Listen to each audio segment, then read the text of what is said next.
Good morning. We're beginning with breaking news this morning. A five-alarm apartment fire in Salt Lake City, a huge one. Fox 13's Scott McCain is live near the area of 500 South and 1000 East. So, Scott, we know you've been out there for a while, and it looks like there's still quite a few firefighters on scene. What can you tell us? Been a long morning for not only Salt Lake City fire crews, but they've called in help and resources from corresponding different agencies throughout the valley, even South Davis Metro. We saw some of those folks here.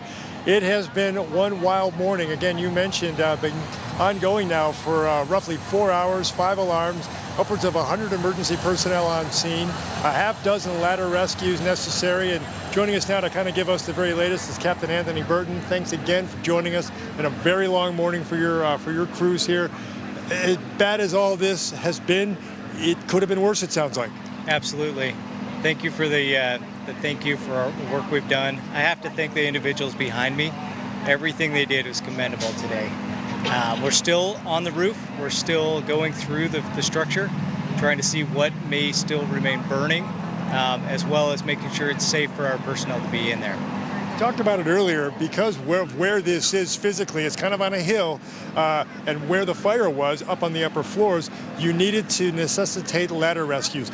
That means first stabilizing your trucks before you can get a ladder up to help anyone. Yeah, most of these ladders were ground ladders too, so our crews were taking them off of the trucks, up the hill, and then putting them up to the structure. So they're placing those ladders on an angle, stabilizing them, and then bringing down the victims. And now it's just a matter of, again, dousing hot spots, kind of surveying the damage as the sun comes up. And it's going to be a while before folks can get back in there themselves to see what they may have lost. It is. So we've got to see if we still have active fire, look at how much fire and smoke damage we've had, as well as the damage from the water. So this could be a while before the residents can come in. We are doing salvage and overhaul operations.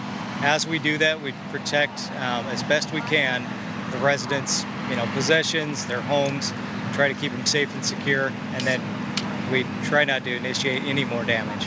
Captain Anthony Burton, thank you so much for joining us live once again this morning. And this is an area that you are going to want to avoid. Danny Roberti's been keeping an eye on this in terms of the traffic situation. She has an update for our viewers on the areas you definitely want to avoid for likely the rest of this morning. Danny?